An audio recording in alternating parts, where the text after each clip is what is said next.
Good evening. Thank you all for coming to the open meeting law training, as well as some highlights about public records law and the State Ethics Act at the end as well. But the majority of what we're going to talk about today focuses on the open meeting law. For those that don't know me, I'm Nina Pickering Cook, Town Council for Acton, and I've been working in Acton alongside prior Town Council for almost 20 years now. I think I started in 2006 or 2007. So I've been here for quite a while and been involved in almost every iteration of open meeting law or public records or conflicts question, I think, that could possibly come up. So starting with the open meeting law. What I'm going to do for the open meeting law is take you through what the rule is, the basic rule, go over some details about that rule, and then go over the stumbling blocks. The rules always sound very basic and easy to understand. I assure you they are not. That's why there are stumbling blocks on just about every slide. So the basic rule for the open meeting law is any deliberation by a quorum of a public body must take place in a meeting. That sounds simple. It is not. Those words that are in red have specific definitions to them, and I will take you through those definitions. I want to pause on one of the words that doesn't have a defined term under the open meeting law, and that's the word quorum. A quorum usually means a majority of your public body as established or as constituted. Now, you just think, okay, a quorum means a majority. That's easy, right? And it's not always the case. Sometimes the enabling legislation for your specific board or committee may have it be a majority of those appointed, which if you have vacancies is different than a majority of those as the board is constituted or as established. So, and it may be a majority of those in attendance is different than a majority of those as established or as constituted. So the question of what is a majority could differ board to board. If your board hasn't asked before and they don't know exactly what their quorum is, it is worth asking. You can send an email to Leo, or you can send an email through the manager's office to me to ask what the quorum is for your board or committee, just to double check, because it is not always intuitive. All right, now what is a public body? A public body means you. Essentially, it means any board or committee or commission that is established or otherwise constituted to serve a public purpose. That means the ad hoc board that is created by the Board of Selectmen. That means an elected board that's elected by a town meeting. That means a board that is elected by the voters. So regardless of how that board or committee is constituted, if you're on a public board or committee doing some sort of public service or with a public purpose, you are a public body. And that means you have to comply with the open meeting law. Congratulations. It does not apply to town staff. So if town staff is holding their weekly staff meeting, they do not need to comply with the open meeting law. It does not apply to town staff working groups. For instance, if John, the town manager, wanted to put together a working group to help advise him on personnel policies, for instance, that's something that is within his jurisdiction as a town manager. He can put together a working group of residents or elected officials to help advise him. Because that is an exception, it is helping staff do a staff position as opposed to some other public duty. That is an exception to a public body. So that town staff created working group would not have to comply with the open meeting law. But if you're a volunteer member of the public and you're here, I guarantee you, you are on a public body. Now, the frequent issue that comes up is subcommittees. And this is one of those issues where I have to say, don't shoot the messenger, right? I am telling you what the law is. I am not telling you that it makes sense or it is workable, but we try to give you some practical ways to deal with it. So what I mean by subcommittee is any two or more people of a public body that is assigned or sent off to do some sort of task in between those meetings of the public body constitute a subcommittee, even if they're not called a subcommittee. So the example I always use is if you have the school committee and you have Susie and Joe on the school committee, and the school committee asks Susie and Joe to go look at science curriculums and report back, right? Not everything can happen in your public meetings. You have a lot of work of your board or committee to do. People need to do work outside of the meetings. So you say, Susie and Joe, you guys go off, look up science curriculums, come back and report to us which ones we should examine and adopt for the district. Even though you haven't used the words, the school committee has just created a subcommittee of Susie and Joe. So what does that mean? Well, that means Susie and Joe now need to post their meetings, they need to keep minutes, and they need to meet in a public place, which sounds pretty cumbersome if you're Susie and Joe and you are planning to just review all of this at Starbucks over a meeting, over coffee, right? So the way to avoid creating a subcommittee is really just delegate those tasks to one person or to have staff do it. So if your board or committee doesn't have staff, then you can delegate to one person or assign to one member. One member, one person can't be a subcommittee, okay? Now that one person can go off and create their own working group to help them, right? So Susie doesn't have to do it all by herself. Susie can put together a working group to help her come up with a proposed science curriculum, but it is Susie that is then going back to the school committee and presenting her findings. It's not Susie and Joe. So an informally created working group, according to the Attorney General's office, is fine. A delegated subcommittee of 2 members is a public body, and you have to comply with the open meeting law. Questions on subcommittee stuff? Yeah.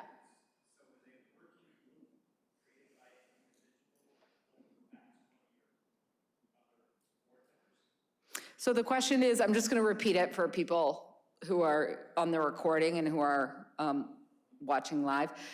The question was, if you assigned it to one member, can that one member then go back to other members of the board as part of their informal working group? Yes, they can go, I think, and ask for their experience or their advice. I wouldn't recommend making another member of the board or committee part of the working group necessarily. But if they say, I know John has a lot of experience in this area that he can, provide the working group with his thoughts. Susie can then say, John, can you provide the working group with your thoughts on this? Something like that. All right, well, what is a meeting? The rule is a meeting is a deliberation by a public body with respect to a matter within that body's jurisdiction. Now, you cannot have a meeting without a quorum. So if there's not a quorum there, you're not having a meeting. Even if there is a quorum, there's some exceptions to when there is a meeting. If it's a public or private gathering, a barbecue, attendance here at the training, for instance, if you're doing an on-site inspection or a site walk somewhere, if you're going to a meeting of another public body, for instance, if the whole Board of Health goes to the select board's meeting, and town meeting, attendance at town meeting itself is an exception to whether there's a meeting. As in all of those exceptions, That is true, as long as that public body does not deliberate. So if Susie hosts a barbecue for the school committee at her house and the whole school committee is there, that's fine, as long as the whole school committee doesn't deliberate about anything within their jurisdiction. If they want to talk about the taxes in town being too high, fine. If they want to talk about whether to build a new school building, not fine, right? Then they've just created a meeting if they start talking about something within their jurisdiction, because they've had a deliberation by a quorum of that public body, by anything about something within their jurisdiction. So you don't want to meet outside of a posted public meeting, right? So you don't want to inadvertently create a meeting. Yeah, David. In a meeting of another public body, if not a quorum of, so in one public body, members of another public body attend, but not a quorum of them. Some of them ask questions. Yep. In some public Q&A period, but it's also some of a quorum of that public body is watching on TV or something like that. Is that a deliberation, considering it's in the context of and addressing the subject of the town meeting, the public meeting being hosted?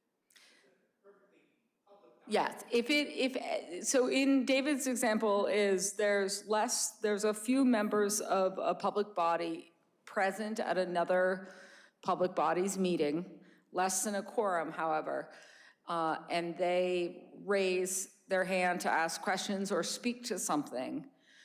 It is often that ActonTV is filming so that there could be other members of that public body watching on TV, thereby they're discussing things perhaps in front of a quorum of their public body. Is that a concern? It's not a concern for me, David, because first of all, unless you know that a quorum is watching, and there's not a good way to figure that out. Also, I'm very rarely concerned about comments made in public that are broadcast to more of the public. The open meeting law is concerned about policies and procedures being established and made behind closed doors. It's very finicky about that, and there's, a lot of confusion about that. But when I'm faced with questions like that, and I have to think about, okay, is anything happening behind closed doors? Is anyone making their opinion about something within that body's jurisdiction known only to those behind closed doors and not to the broader public? So if it's being made to the broader public, I generally don't have a concern. The concern would be something like, we'll get into it further, but if there is a listserv that involves a quorum of your public body but is not open to the public, and people are talking in that listserv about something that is in front of your public body's jurisdiction, I would have a concern about that. So this gets to the issue of what is deliberation. So deliberation, as you see there, has a definition: an oral or written communication through any medium, including electronic mail, between or among a quorum of the public body on any public business within its jurisdiction.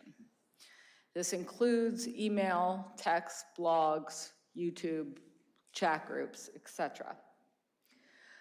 Now, getting into the nitty-gritty of this, it is okay to communicate on email. Most of the concerns about deliberations have to do with electronic communications and email. Email is a fabulous, fabulous tool for our personal life and our professional life. It is a terrible tool for your public life. It is, when it comes to the open meeting law, it is a trap for the unwary, and it can become very easy to unintentionally violate the open meeting law by using email. So I would encourage you, there's a couple of takeaways, and if you get nothing else from tonight, this is what I want you to remember. Almost never hit reply all. ever. It's just a bad idea when there is a communication amongst your board or committee. Use reply all very sparingly. And when you're emailing with folks, make sure you're only emailing about or communicating outside of a meeting about administrative matters. Hey, did you see the meeting got moved from Tuesday to Thursday? What room are we meeting in? Can everyone still meet next Friday? Those are fine.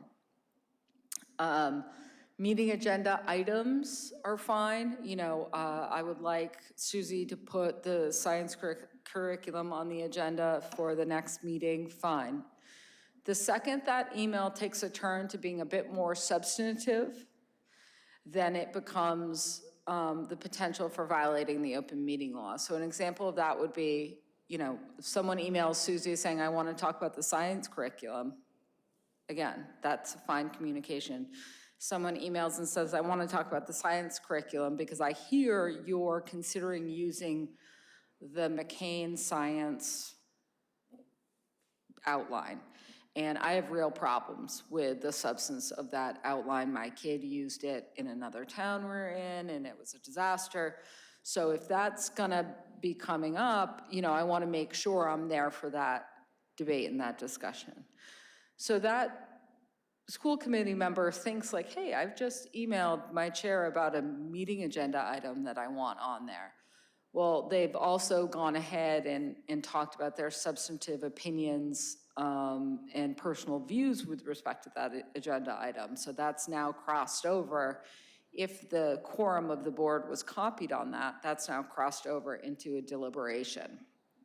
So our advice is kind of, don't share your opinions in any form of distributed material that goes to the whole rest of your board or committee. Keep your opinions to yourself until you get to a meeting. Now, that doesn't mean you can't talk to one other person on your board or committee, depending on what a quorum is. I don't know that Acton has any 3-member boards, so usually talking to one other person is fine. And you can share what you think and ask what they think and the like, but you need to be careful, especially in writing, especially in email, because those communications can get forwarded really easily, and then you can end up in a situation where more than a quorum is seeing what you think about a certain issue, for instance. So the stumbling block here is a big one. This is one I end up having to advise on all the time, which is how do we distribute documents between meetings? You guys are often distributing at least meeting minutes. Sometimes you're sending around reports, draft decisions on things. How do we do that in a public meeting, outside of a public meeting, without violating the open meeting law?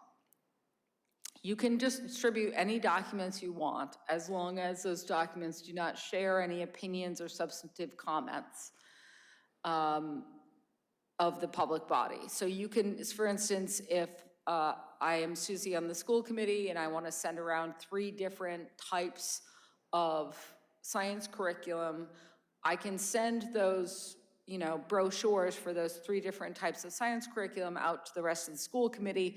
I just can't say what I think about each one when I send those documents out, right? Because then I'm sharing my opinion outside of a public meeting. When you're dealing with documents like meeting minutes and documents that you're working on collectively as a group, the rule is you can send comments to one person. One person can aggregate those comments, even if they're substantive. That one person that's received those comments then has to hold that information until the next public meeting. They can't then send it back out. So the way this would work if you're dealing with minutes is, okay, I'm the clerk, I send everyone here the draft minutes from last week's meeting, let me know if you have any changes. That communication is fine. Please, when you respond, remember, do not reply all. right? And so everyone individually sends me their comments. Look, I don't like the way you phrased the discussion around X, Y, and Z. Can you change that? Whatever. Those come in individual emails back to me. I revise the meeting minutes, and then I hold them until the next public meeting, at which point I say, here are the meeting minutes with everyone's comments included. This can get tricky. There's a delay there. So there's different ways that we've developed and worked with boards and committees on how to do this, because this can be difficult. The first recommendation we have is use staff if you have it. We certainly understand that not every board or committee has staff, but you can always use staff as the receiver of that information. If you don't have staff, you can use an individual board member. You could also post the document that you want to share publicly. There is a case called the Bolter case that you see referenced there. That case essentially said, look, if it's a get-out-of-jail-free card, if you want to send a document out to your board or committee that contains some substantive opinions of the members, you can do that as long as you share it with the public at the same time. So for instance, the minutes would be a good example of that. If we are on a board or committee that has no staff help, I ask everyone for comments on the minutes. I have my version of the minutes, but I want to send it to my board or committee before the meeting because no one wants to sit and read minutes in the meeting, right? They want to look at that stuff beforehand. When I send out the agenda to the board or committee a few days prior to the meeting, I could send those minutes out too, as long as I've given a copy to the town clerk's office and the town clerk has posted those on DocuShare, so that the public can see those changes at the same time that the board members see those changes. So nothing's happening behind closed doors. So that's number two, you post or you make that document available simultaneously to the public. And number three is just really beware of emails, and even more so now, beware of sharing platforms like Google Docs. A lot of people, I have learned recently, again, love to use Google Docs to work on a document together as a board or committee. That makes a ton of sense. It's very efficient, makes all the sense in the world, right? It also was likely a violation of the open meeting law in almost every case. So you just need to avoid using the Google Docs or sharing platforms unless those documents that you're working on or sharing don't include any personal opinions or viewpoints of the board or committee members. So if you want to put a bunch of reports about science curriculum in Dropbox for the other board members to access, totally fine, right? If you want to write a report that talks about the science curriculum and you want to put your report on Dropbox for everyone to see, that's not fine, unless you're also posting it publicly. Questions on that? Yeah. I have two questions on the consolidated comments. If a board gets a presentation on the science curriculum, and then after the presentation, the chair says, send all your comments to me, I'll consolidate them for the next meeting. And then they send them one-on-one. Is that okay? Totally fine. So the question David asks is, if in that example, they get a presentation on the science curriculum and the chair says, hey, I want all comments from all the board members after the meeting, you can send them to me, and they all send them to that one person one-on-one in email communications outside of that meeting, is that okay? Yes, because again, it's only one person on the board learning about the opinions of, in each case, one other person, as long as, again, those people aren't replying all, and I'm not, as the person who receives the comments, I'm not sharing those comments with everybody. If I sit and hold them for the next meeting, that's absolutely fine.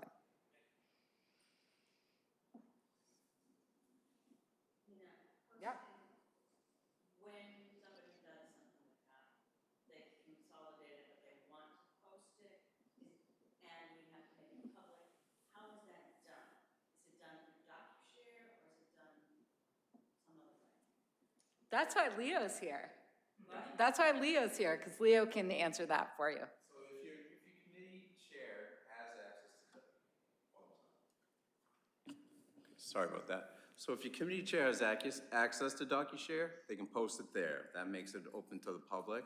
If not, they can email it to us, and then we can post it so the public has access to it as well. So for all the committees, yeah, send it to the clerk's office, and we can get that posted for you.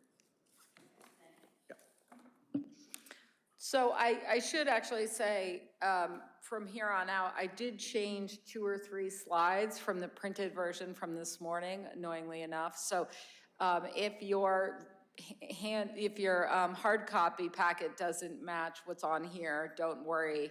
I'm aware of that, and the town manager's office is going to email out this updated version. It just, after I went through it this morning, I realized I wanted to change a couple of slides, so. The hard copies are available back there. Those are, I would say, they're 90% accurate. It's all the information in there is accurate. It matches 90% of what you'll see on here, is a better way of saying that. So we figured out now that you're a public body, you want to deliberate, and you want to do so in a meeting. So now we have to figure out, well, what do we do in order to hold a meeting? You have to provide notice and post notice of that meeting. And I think a lot of these Actons have been very good about standardizing these meeting notices in working with the town clerk's office, so most people know the rules. The meeting needs to be posted at least 48 hours ahead. That excludes Saturdays, Sundays, and holidays. So if your meeting is Monday night, you can't post for it on Friday. That's too late. The town clerk is responsible for posting, so your chair should be sending all of the meeting notices to the town clerk, and they post it, and they will review and make sure it's got all the required content also, if they have time. If you are not sure whether your meeting notice is compliant, we do have a bunch of templates. So we have templates for a number of things for the open meeting law that you can get from the town clerk's office. We have meeting postings, we have meeting minute templates that you can simply, fill in whatever your board or committee is, and it'll tell you exactly what information to include. So we have meeting minutes, meeting notices, votes if you have to go into executive session, what processes to use. So if you need resources for the open meeting law, I encourage you to reach out to the town clerk's office because we likely have prepared those documents already. The biggest stumbling block with the meeting notice comes with what agenda items to put on the meeting notice. So you need to put agenda items on there that are reasonably anticipated by the chair. That does not mean everything that could possibly come up at your meeting, but it means if you know that this was a big topic last time and it's likely to come up at your next meeting again, the chair should have that on their agenda. It also means that the boilerplate is not sufficient anymore.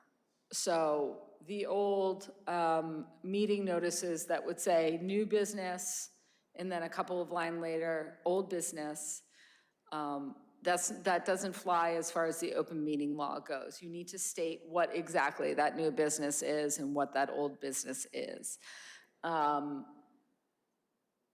The touch point that I always use is, if I'm a member of the public, how am I gonna know whether I wanna go to this meeting or not, right?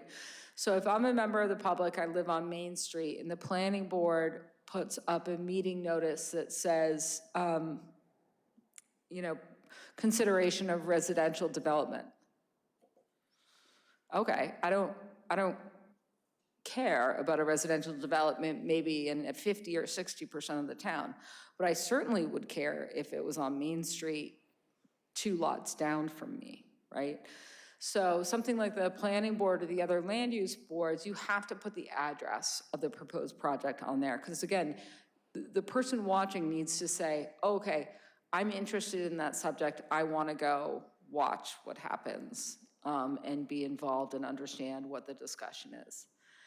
The chair does not need to know or anticipate everything that comes up. So for instance, the select board at the beginning, as do many select boards, at the beginning of their meeting, they have public comment, right? And someone comes in and says, I have an issue, I live on Goodwin's Court, my trash hasn't been collected for 3 weeks now, I don't know what's going on, but I've called DPW and no one's responding, so I'm here to the selectmen to complain about this. The select board chair doesn't say, wait a minute, this isn't on our agenda, we can't talk about this. Let's put you on an agenda for the next meeting. The select board can discuss that because it is, a fairly narrow issue involving just this one street, and the chair didn't reasonably anticipate it. If, however, someone came forward with a matter of kind of great public importance, the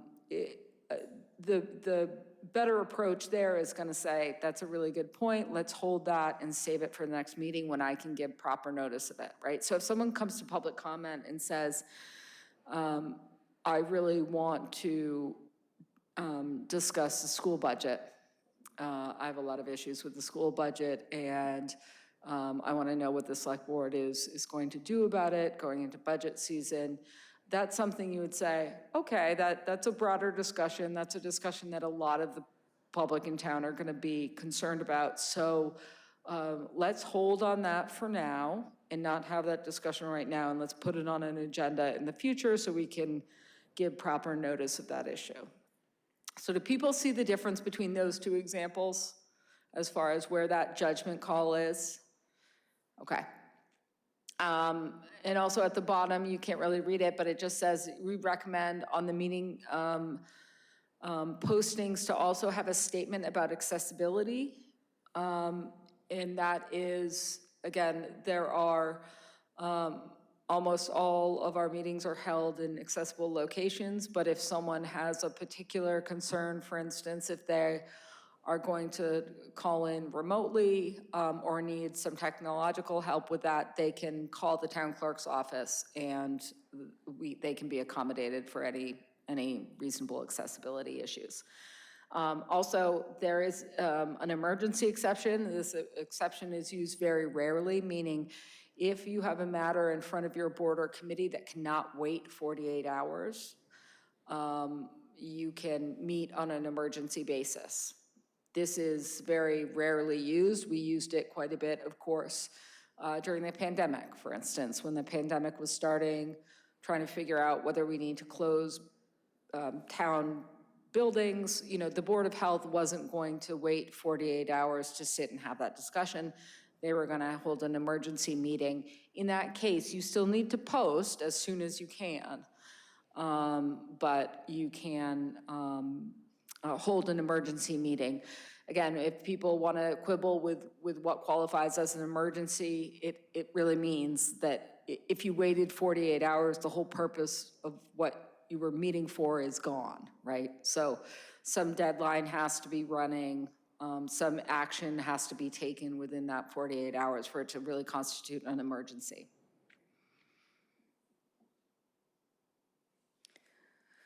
So meeting procedures. This is a combination of what's required by law as well as what we let people know as best practices. What this says here from the meme from Parks and Rec is, what I hear when I'm being yelled at is people caring loudly at me. So this is what I want my boards and committees to look like when they are being screamed at by members of the public. It happens, it will happen, it happens more than it used to, and there are ways to deal with it, but you should, especially these days and times, you should know almost everything you're doing in a public meeting is likely being recorded, and people have strong feelings about some of the public work you all are doing, and that's okay. but we want to make sure that the meetings are run efficiently and they're not disruptive, and they don't devolve into screaming matches, which certainly can happen. But we do everything we can to avoid that. So some of the practices, some of the ways the chair can control that, again, the chair is responsible for scheduling the meetings and presiding over the meetings, setting the agenda and posting it, meaning posting it means emailing it to the town clerk's office, in case folks were wondering, and ensuring compliance with the open meeting law. So they're the ones who during the meeting should make sure you don't get off topic. If folks are emailing outside of a meeting, they should be the one that are kind of gently reminding people to save it for the meeting.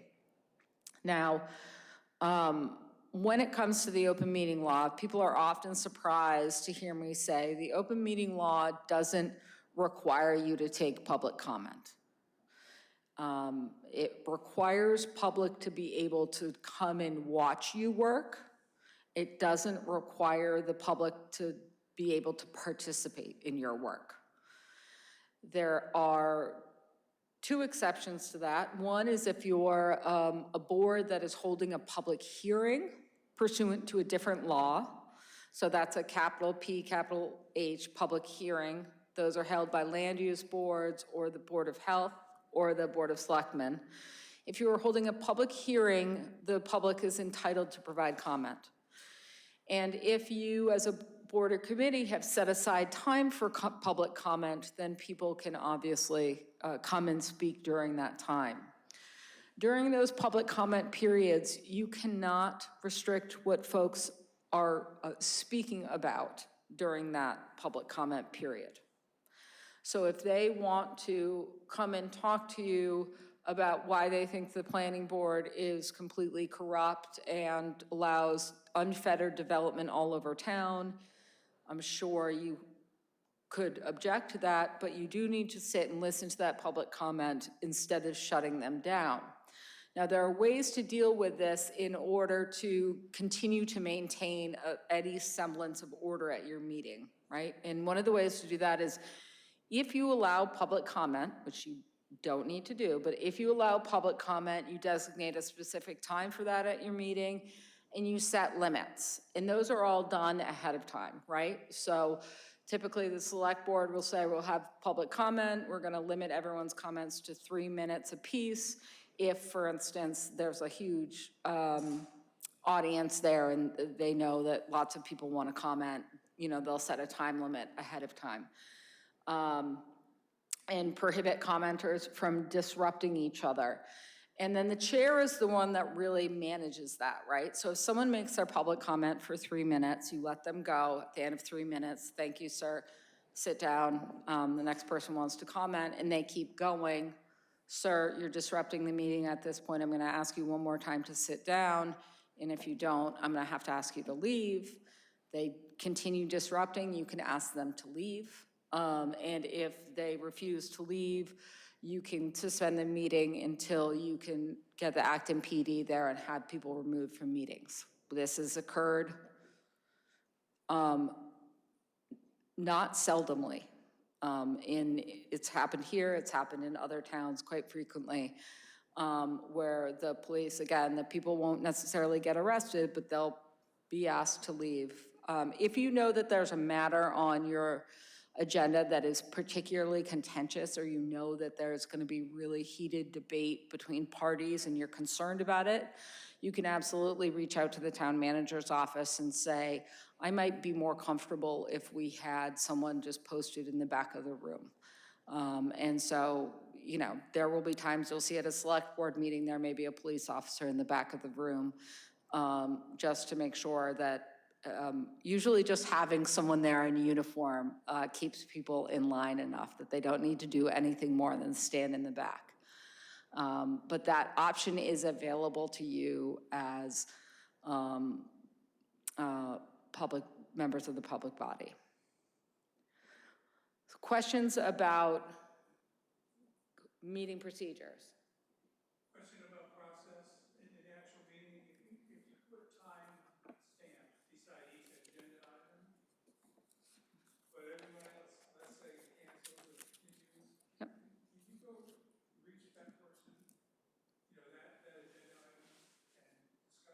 before the announced. Sure, as long as it's not a public hearing. So with the conscom, the question was, can you, if you have time estimates on your agenda and you are running ahead of schedule or behind schedule, can you take things out of order? Yes, as long as it's not a public hearing. So a public hearing, again, is going to be set not by the open meeting law, but by a different statute. And typically when you give applicants a time for a public hearing, you should adhere to that time. At the very least, at that designated time, you should pause and say, okay, it's, I'm recognizing it's 7:15, we should be starting the public hearing for 22 Main Street. We're still working on 3 Main Street. So for the folks here for 22 Main Street, we will get to that shortly and then continue. I wouldn't, if it's a public hearing, I wouldn't take it early. Because what inevitably is going to happen is you're going to take it, you're going to resolve whatever issue is 22 Main Street is there for. They're going to happily leave with their permit. And then 45 minutes later at the designated time, a member of the public is going to raise their hand and say, I'm here to speak about 22 Main Street. And you're going to say, oh, well, we already issued the permit for 22 Main Street. And they'll say, well, I didn't show up because I thought it was going to be at 7:15. If it's for a public hearing, no, don't take it early. Otherwise, you can take your agenda items out of order. There's nothing in the open meeting law that requires you to take your agenda items exactly in the order that they've been listed on the meeting notice. Okay. So remote meetings, there used to be a big slide on how to hold remote participation in remote meetings because it was this new thing that people didn't know how to do, and there were kind of very specific ways in which those meetings had to be conducted. Now, thanks to the pandemic, everyone is very good about holding remote meetings, and all of those specific rules that were in the open meeting law are put aside at least until June 30th, 2027. Folks on behalf of municipalities are working very hard to get the general court, the legislature, to extend that indefinitely and just make it part of the open meeting law that you can hold remote meetings. But right now, they've only extended it to the 2027. I think most people are pretty familiar at this point, but if folks are participating remotely, everything needs to be done by roll call vote. You need to be able to hear each other clearly. You don't necessarily need to be able to see each other. But if you're encountering technical issues, you should pause that meeting until the technical issues can be fixed. And then otherwise, if you have technical questions about remote meeting capabilities of the town or of your board or committee, I would encourage you to talk to the town clerk's office or the town manager's office. So after the meeting, you are required to prepare minutes. So the rule is the minutes must include all of those things. As I said before, we have a template that can help you create those minutes if you need. One of the only kind of stumbling blocks that folks have when it comes to minutes are how to deal with documents, other documents. If your board or committee, oftentimes you'll have an application that's come in, someone submitted a report. People always say, do I need to keep that with the minutes? You do not have to, by law, keep them with the minutes. You can have a policy on your board that is the way you would like things done. But under the open meeting law, you don't need to attach them to the minutes. What needs to be in the minutes is the minute needs to have a list of all of those documents that were used in your meeting. So you'll see in a template that we have, it'll say documents used, and it's just a list, application for 22 Main Street, abutter comments concerning 22 Main Street, a list of all the things the board or committee used or looked at during that meeting.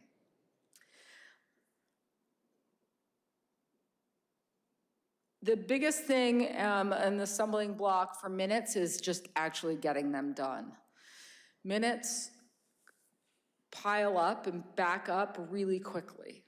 I've had boards and committees that have said, I'm, 2 years behind in our minutes or something. And it is a nightmare. And it's also a really easy thing that if someone wanted to make life miserable for your board, they can file an open meeting law complaint because you haven't approved minutes, and then you're off to the races in the complaint process. And it takes a lot of time, a lot of legal fees, and I assure you it's a fairly miserable process to be involved in. So these things like meeting minutes not getting done on time is kind of low-hanging fruit for someone to pick off if they want to make things miserable for your board. Unfortunately, we've had examples of this in the past and have learned this lesson the hard way. One of the things that I get asked about a lot recently is, can we use AI to help us do meeting minutes? And, a lot of us see after Zoom, it'll say, do you want to see a meeting recap or do you want to see the meeting notes? That is absolutely fine to use as a drafting tool. You then need to edit that document and to create the actual minutes, but it can be used to help create that document. I think, it shouldn't be, what I always tell people is, in order to figure out how detailed minutes should be, it should not be a transcript, but it also can't just be agenda item and then conclusion, right? Someone who wasn't at that meeting has to be able to read those minutes and say, oh, okay, I get why they got to this decision, right? So if it's a science curriculum, you can't say consideration of science curriculum, school committee voted, discussion, school committee voted, 5-3 to adopt the Macmillan science curriculum. Well, we have no reason or understanding why that happened. So there needs to be more in there. It does not need to say, Susie said this and Bob said this. It can say, the board had a 20-minute discussion about the pros and cons of the Macmillan, the Joe Schmo, and the Cook curriculums. Here's what they liked about each. Here was what their concerns were. Ultimately, they voted. Here was the vote, right? So it gives some sense of how and why you all came to this decision. Another question I also get is, well, the meeting was recorded by Zoom. Is that good enough for the minutes? Can't we just use that? And under the law, the minutes, the actual written minutes of your meeting are the legal record of your meeting. So the fact that it was recorded is not enough. It doesn't substitute for the minutes. Questions on minutes? After you've drafted the minutes, you need to approve the minutes. And really the only question about the approval of minutes comes up for me is how often that needs to be done. In open session minutes, they must be approved in the timely manner under the law. The Attorney General has determined a timely manner means within 30 days of the meeting or 3 regular meetings, whichever is shorter. So if you're a group that meets once a week, you get to that 30 days, it's about the same. So you want to make sure you're doing your minutes after every single meeting as quickly as possible, or they will stack up.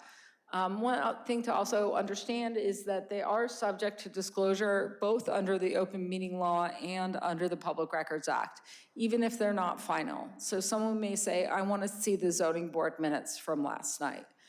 It's not an appropriate response under the law to say they're not final yet, we're not going to give them to you.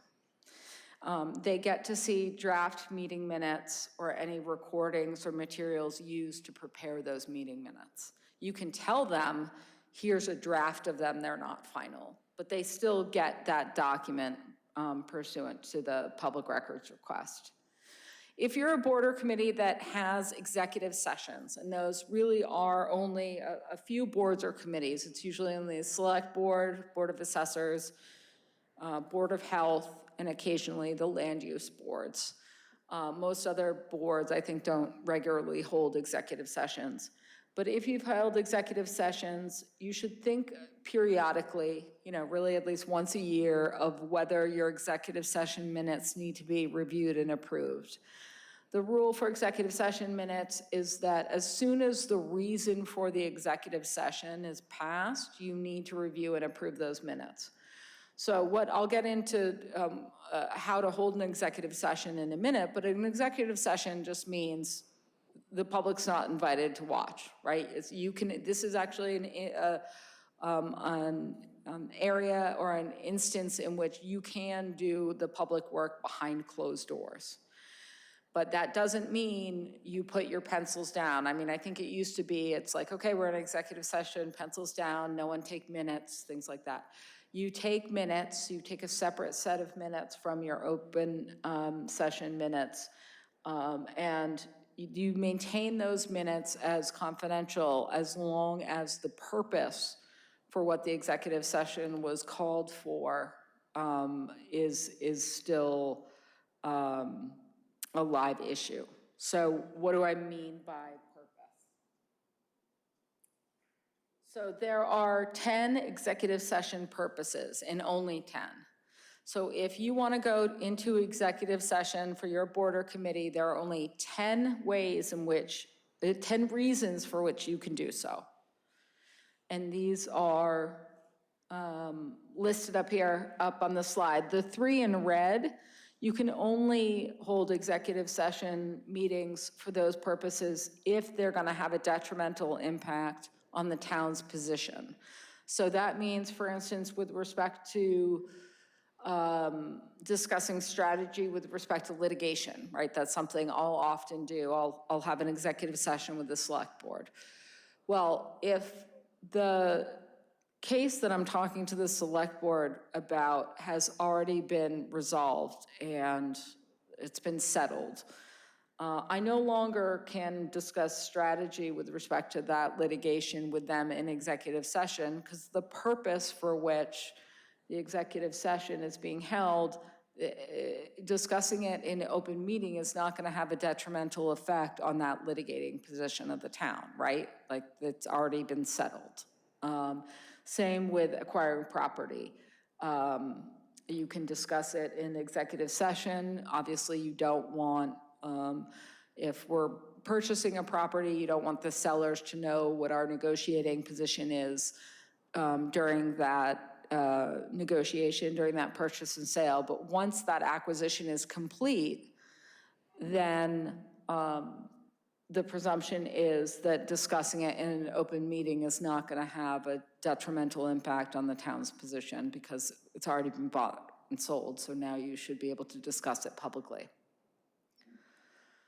Any questions about the purpose for executive sessions? Yeah. Board of Assessors, we go to executive session. Yep. Because we're discussing personal financial records. Correct. So Fabulous. You shouldn't need minutes or anything else, correct? No, you still need minutes. But I mean, the minutes are just when it's executive session, discuss abatements. No.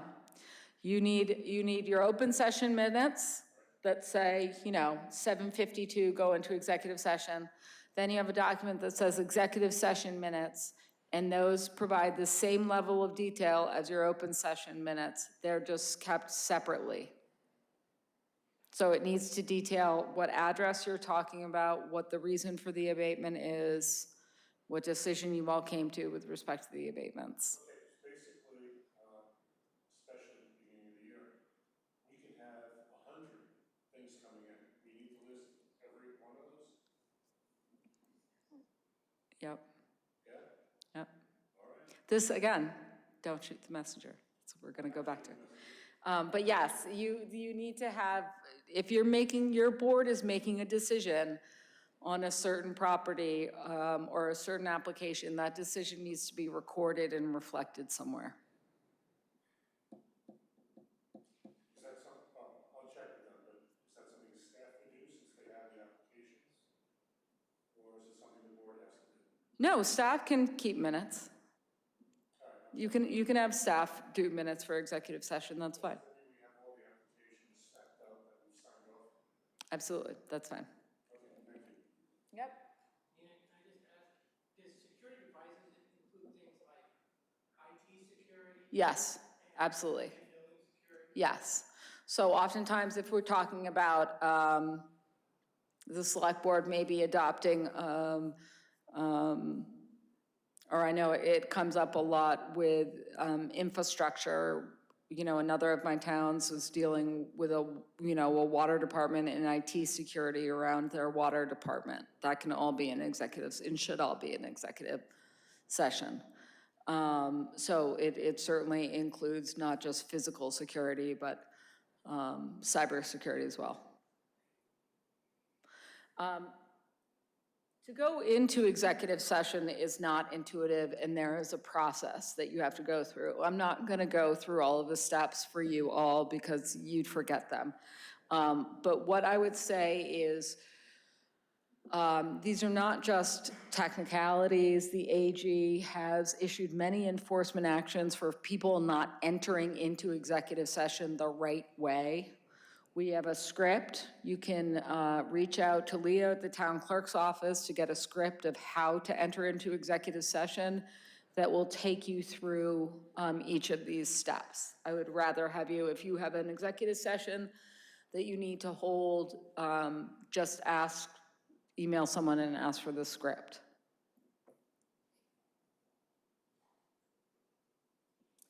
So then we've gotten through our meeting, we've done our minutes. Now someone, excuse the typo there, someone has a problem with what you've done. So there is a complaint process that is incredibly easy for the public to take advantage of. So it used to be, in the old days, it used to be the district attorney's office was the one that enforced the open meeting law. There was an open meeting law before 2010, and it was enforced by the district attorney's office. So you can imagine if someone calls up the district attorney's office in Middlesex and says, I think the select board has violated the open meeting law. You have some ADA who is not incredibly concerned about it because they're prosecuting a whole host of other violent crimes and drug offenses, right? So that got pushed to the wayside most of the time. So when the law changed in 2010, they put in place this new complaint process, which is very easy. There's a form that is with the town clerk's office. It's available online. They fill out a form, they click send, and it starts this complaint process. That form needs to go to both the town clerk's office and it gets filed with the public body that someone is complaining on. That is, the public body themselves are the first people who kind of adjudicate whether or not they violated the open meeting law. But what I want folks to know is as soon as that person files a complaint, you really should be in touch with the town manager's office or the town clerk's office to let town council know. We've been through this many times. There is a very specific response that needs to be done within a specific amount of time. So it's something, again, we don't want people off on their own as volunteer board or committee members trying to figure out what they're supposed to do. We want you just to raise your hand and say, hey, I need help from town council. I've got an open meeting law complaint. What happens is you will then meet as a public body within 14 business days. You'll review that complaint, figure out whether you think there is a way to resolve the issue, if there in fact is an issue, or if there's no issue, you can say we don't find any violation of the open meeting law. Within those 14 business days, we then need to memorialize that response to both the complaining party and the Attorney General's office. Again, we have form letters that are created for this purpose, so we can get those out very quickly. But we will need your public body to put together a meeting and meet within that deadline in order to make sure we stay on course and are compliant with the complaint process. We have had the vicious cycle of not responding to a complaint quickly enough, and then the complaining party files a complaint about us violating the complaint process. And then we need to hold 2 meetings, because we need to hold a meeting about the original complaint as well as about the complaint of the handling of the complaint. And Leo can tell you, I am not exaggerating one bit on any of that. We've had that and more. So following these kind of fussy time schedules and restrictions are really in everyone's best interest, especially if you're dealing with an issue that you know is going to be contentious in front of your board or committee, or that someone might want to raise an issue on. Again, very rarely does an open meeting law complaint about the transparency of governments, I find. Most often it is a way to register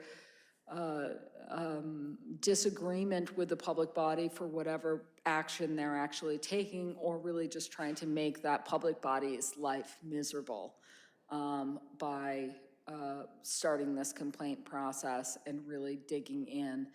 The open meeting law can be a very fussy law. You can go to any town in the Commonwealth and find open meeting law violations wherever you want to look, just because, again, if you're late on getting minutes approved, that's a violation, right? So if someone's looking for a violation, they can find one in most cases. So it is really behooves it and is to your benefit to try to be fastidious about these timelines, especially.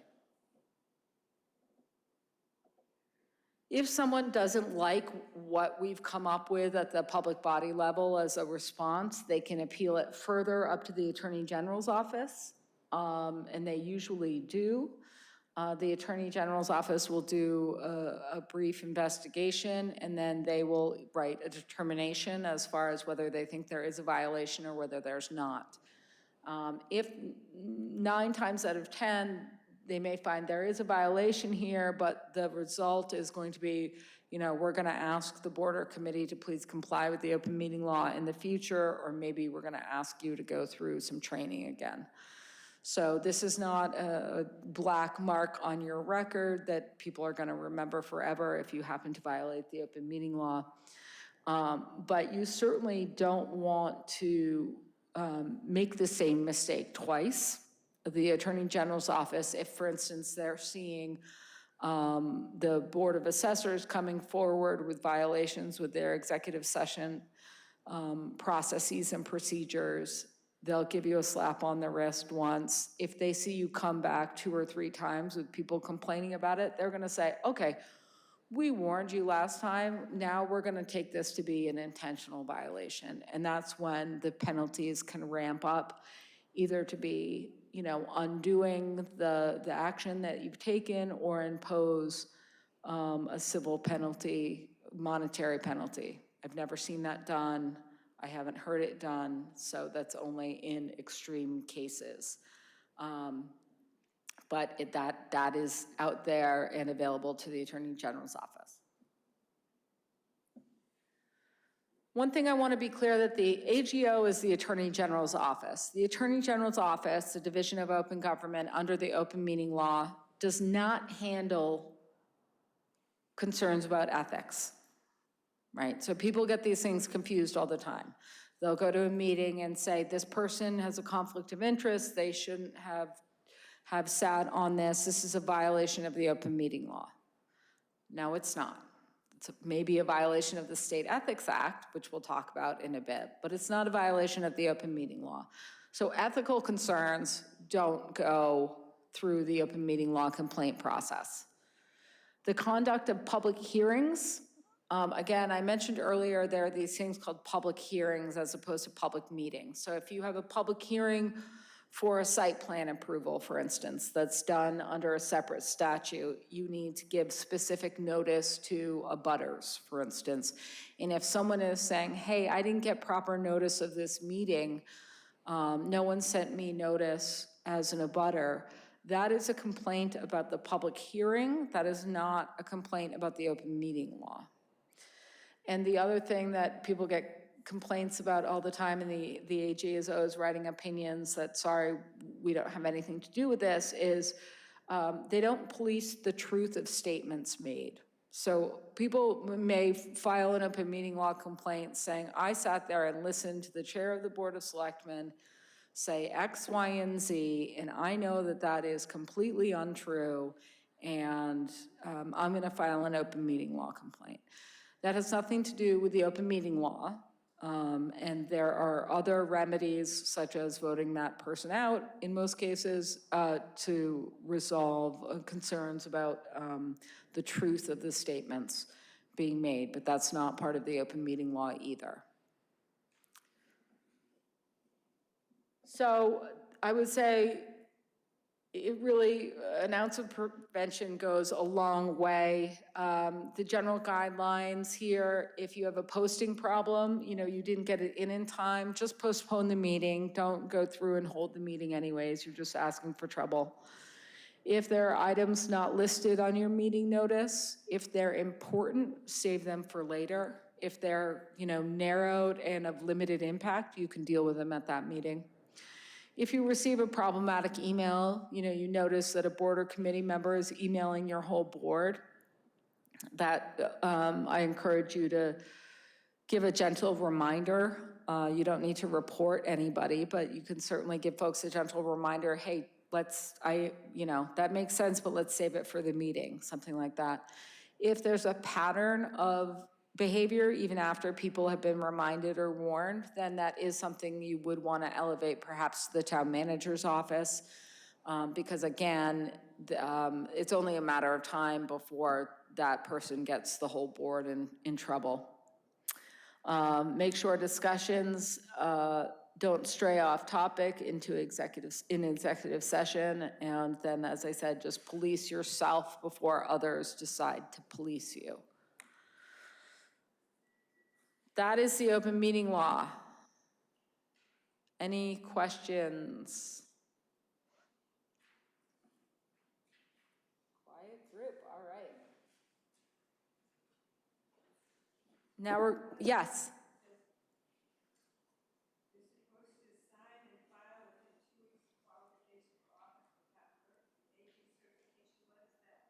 There's a question that someone is saying there's an AG certification in the last slide that you're supposed to sign and file within 2 weeks of being sworn into office. Yes, there is a document. When you're sworn in, Leo will have the document for you and ask you to sign it that says, yes, I understand I am subject to the open meeting law and I have read it and I will comply with it. So you all should have signed that, whether you did so knowingly or not, I can't talk to. All right, public records. So this flow chart is really a take-home reference. This is not necessarily something we can take you through tonight or need to take you through, but if you get a public records request, the main thing to know is the second that is received by the town, the clock is ticking. You have 10 days to respond. The town has 10 business days to respond.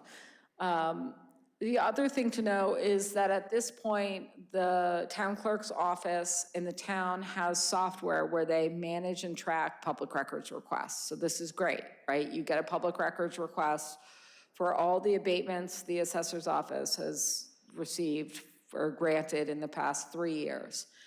You should make sure that that gets input by the town clerk's office into that software, and then the town clerk's office goes to whatever board or committee or department will have those records, and they work internally with staff to, most of the time, to pull together those records. And within the appropriate time frame. If There was a question earlier today, is if there's something quick, if a friend of yours saw your meeting and said, hey, do you have that, the application for 22 Main Street? I couldn't find it easily on the town's website, and you have it right in your email and you can forward it to that person, that's fine. You don't need to necessarily log it with Leo and tell folks you're responding. But if it's anything more than, yep, I've got it right here and I can forward an email, I would suggest that all goes through Leo. It also serves the purpose of if we have repeat requests and they start to be along the lines of harassment, then we want to make sure we're tracking those as well. So that's another reason to make sure it goes through the formal process there. The biggest question that usually comes up for you all is, what is a public record? What among the work that you're doing is a public record? So it's any writing or picture and document that is involved in your public duties at all. So if you are texting with another member of your board or committee about the application for 22 Main Street, that text record is a public record. If you are emailing with members of the public about 22 Main Street, that email is a public record. That email is a public record regardless of whether you are using your actonma.gov email or not. So for instance, if the zoning board or the planning board had the application for 22 Main Street, very contentious development, it was denied, the developer has appealed. All my hypotheticals are totally made up, so just so everyone knows, there's not a kernel of truth in any of this. The developer of 22 Main Street appeals and now goes to litigation. They ask for, all the records from the planning board concerning 22 Main Street. I then have to go to every member of the planning board and say, please search your emails and provide me all of your emails in which you discuss 22 Main Street. And they'll say, well, that's like a personal email between me and a friend of mine talking about, I don't like 22 Main Street. No, you're talking about 22 Main Street, which is part of your public duties. Someone can argue that that's a public record. And same thing goes for texts as well. So that's often, you'll see, on the bottom of John's emails, for instance, you'll see something that says the supervisor of public records, advises that this email is likely a public record. So anytime you're communicating with people about your public duties, you need to consider that easily could be made into a public record and someone could post it on a website if they wanted to, right? And that has happened in the past. So be thoughtful when you're putting things down in writing. Public records are also your, if you keep your notes of meetings, for instance, if you're the clerk and you keep notes. If you keep personal notes, that's fine. Those are not public records. But if you're the clerk and you're taking notes for the minutes, those are public records as well. And then if folks have questions about how long those public records need to be maintained, that's something that's a good question to ask John to pass to the town manager, town council. It's not often an easy question. It's going to depend what's in those documents, but usually they need to be maintained for at least 7 years. And then if you are, especially if you're a board or committee that does not have staff assistants, you need to make sure you have some mechanism for maintaining those records within town hall, either physically or electronically. So it used to be the case, and it's happened many times over the years, that, Bob was the head of the HDC for 20 years, and then Bob moved out of town, and it turns out all the HDC files are in Bob's garage. Like, that's not, we can't have that be the filing system at this point. We need to have a more centralized location. So either staff needs to make sure they have all of the documents, or if you're a board or committee without staff, when you turn in your minutes, you may want to talk to Leo about also turning in the documents that you've used for the matter in front of you at that point, so those can be saved electronically with your minutes, so that then the documents of your committee are housed in town hall. Does that make sense to people?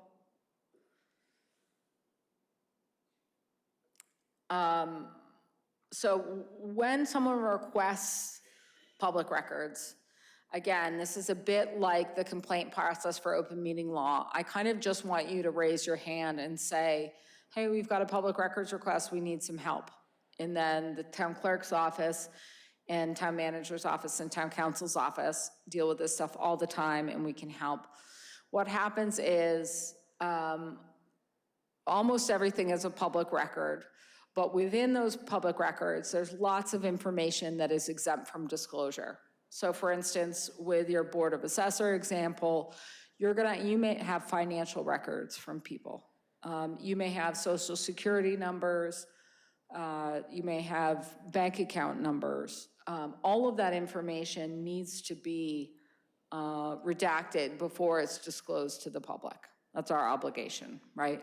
That also goes for documents that include attorney-client communications. So if I've written an email to the board about why I think 22 Main Street is entitled to a special permit, and someone asks for all the emails about 22 Main Street, someone needs to go through and make sure my email, that's attorney-client privileged, gets pulled out and doesn't get sent out with all the public records. So again, going through and figuring out what you can segregate and what is exempt material can be complicated. You should not do it on your own. You should do it with staff that have had training in doing it and know what they're looking for.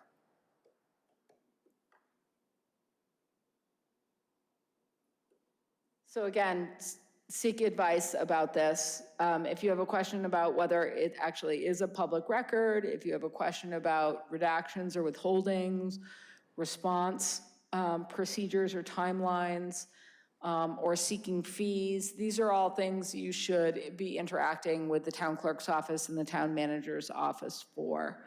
And then we can, either of them will get town council involved at the appropriate time and if they need to. People are, like the open meeting law, people are becoming very savvy about using the Public Records Act as a tool to further their purposes, whatever that is, right? Whether that is to make a certain department miserable by sending in 45 public records requests, whether that is to investigate what they think is wrongdoing by a public official or a department. People know how to use the public records law now, and it can be very costly and very time-consuming for the town if we don't get it right the first time around, meaning if we don't respond on time, we can't seek fees. If someone asks for all the assessors' abatement applications for the last 10 years, geez, that's gonna take a ton of time. The town is enabled to, or entitled under the statute to ask for fees for that time, right? So people have to pay for the town staff time to respond to that. And there's a whole process for requesting those fees. So that's when you just want to get, you want to maintain the town's right to ask for those, so we have to respond quickly. So again, it's just as soon as you get these things, letting the right people know.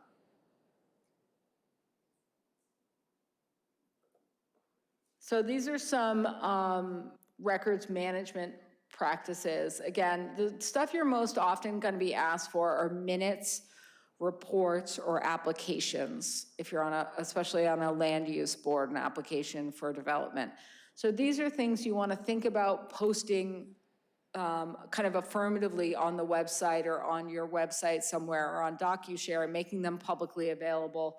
So if someone says, hey, I want to see the minutes from last June, you can say, sure, they're on the website, just go to our site and you'll find them right on there.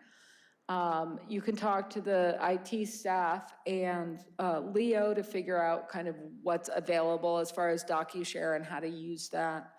And then again, the town has great software to track the requests and responses at this point. Okay, before ethics, questions on public records. What is a public record? What's exempt? Nothing. Great, we're flying. All right, state ethics. This is, again, just a few highlights. There is a State Ethics Act training that you should all go through, I think have to go through on the computer. I have to take it as well as a municipal employee. That is really meant to teach you the nitty-gritty of this stuff. I am just trying to give you kind of the high level of what you should think about or what should raise your antenna if something comes up in the context of your public work or with your other board or committee members. So you have the actual conflict, right? So this slide is the actual conflict, and the next slide will be the perceived conflict, and they're dealt with differently.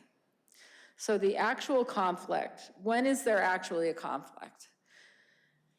There's actually a conflict if the rule is you cannot use your public position to better yourself or your family. That is my paraphrasing of the rule. And what does this mean? It means you can't seek to curry favor or benefit that is not due to you. The example of that would be, I remember I've had this happen. If perchance you're racing to town hall because you have office hours and you may get pulled over by the police. When the police come to your car, you can't say, hey, geez, I'm town council. I'm just trying to get to town hall. I'm late for office hours. You know, it'd be really great if I could just get a warning, right? That would be an abuse of my position as a town council to say that. Also, you cannot have any direct financial interest in any matter that's coming before your board or committee. So that means any bribes, any self-dealing, or any nepotism. So if you're on the school committee and there's a proposal for increasing the high school teacher salaries and your wife is a high school teacher, you cannot vote on that proposal to increase the salary of the high school teachers because you will have a direct financial interest. When it comes to family, the family that matters with respect to a direct financial interest is your immediate family. So that means your parents, your siblings, and your children. So your parents, your siblings, your children. You can't be involved in any direct financial dealings that will impact your parents, your siblings, or your children. So if you are on the Board of Assessors and your brother comes forward looking for an abatement, you obviously can't sit and adjudicate whether or not to grant that abatement. That would be a conflict of interest. You also cannot have any professional obligations that conflict. So for instance, if you're on the planning board, but you are also a land surveyor and you have a project that's going in front of your planning board, you can't stand up there as a member of the developer team and also sit on the planning board and adjudicate that project, right? So you can't have professional obligations that conflict. And then this one is for the land use context is you can't be an abutter or what's called an abutter to an abutter within 300 feet. So that's always, people always think it's within 300 feet or get confused about what an abutter to an abutter means. This means if there's a development at 3 Main Street and I live at 7 Main Street, right? So same side of the road, 5 Main Street is between us. But 5 Main Street is a really skinny lot. So I am an abutter to an abutter if within 300 feet, if any point of my property line is within 300 feet of the property line of the project at any point. So that's the sphere of folks that are known as parties in interest. So if you're a party in interest, an abutter or an abutter to an abutter within 300 feet, you're presumed to have a financial interest. So if you're on that land use board or committee, that's when you need to step aside and say, you know, I can't sit, I need to recuse myself. Oftentimes people will say, well, all of these conflict of interest rules that apply to state employees or municipal employees, I'm not a municipal employee. Newsflash, you are a municipal employee, even if you're not paid. There are some special exceptions to that as situations come up. If you're worried about a potential conflict, we can certainly discuss that and give you some advice on that front. But these are kind of the general outlines of actual conflicts that you need to be concerned about. So then that leads us to the perceived conflict. It is not a conflict to have strongly held political beliefs. So for instance, someone may say, you know, I went to the select board meeting and I don't think so-and-so should vote on the school budget because they have made it very clear that they are anti-public schools. They don't think those public schools should be funded at all. So I don't think they're inappropriate. They're completely biased and they shouldn't be able to vote on the school budget as a member of the select board. That's not an actual conflict of interest, right? That's a bias, absolutely. But these are politically elected political officials that have and come to office with all of their biases and beliefs, and that is perfectly okay for them to express those in their public work. It may be, in fact, why people elected them in certain cases, right? Another area in which is not an actual conflict is if someone comes in the front of the board, you know that these people have been friends for 20 years, right? That's a perceived conflict. You're not going to be able to treat this person fairly, or you're going to favor this person because they're a very good friend. There's no property interest, there's no professional interest, there's no financial tie, but they're your well-known best friend in town. What happens is then there might be an appearance of a conflict, right? So then you have members of the public being like, wait a second, how can Nina be fair on this one? She's been friends with this person for 20 years. Obviously, she's going to grant them a permit. That just looks bad, right? So your options, you have 2 options in that case. You can recuse yourself because you're just not comfortable. Maybe you think, you know what? I can't be fair. Of course, I think they should get their permit for this, right? I'm biased and I'm going to take myself out of it because I can't be fair on this land use matter. Or you can fill out what's called a 23B3 form, which is a form that's at the town clerk's office. It's a State Ethics Act disclosure form.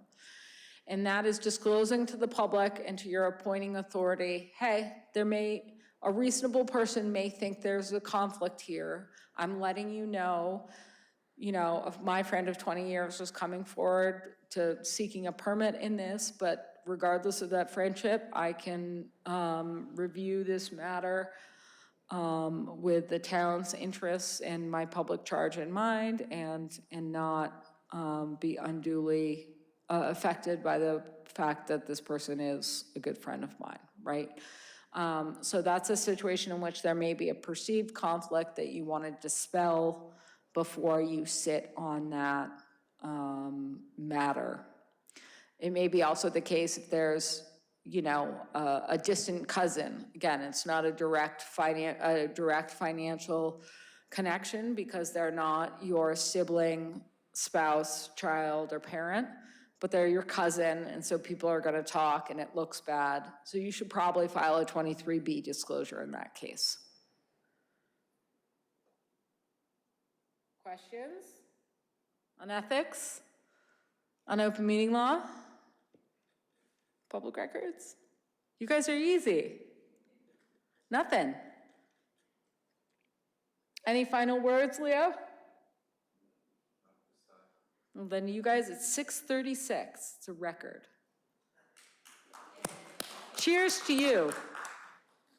I'm happy to answer questions if folks have questions afterwards also. But that's it. You're free to go.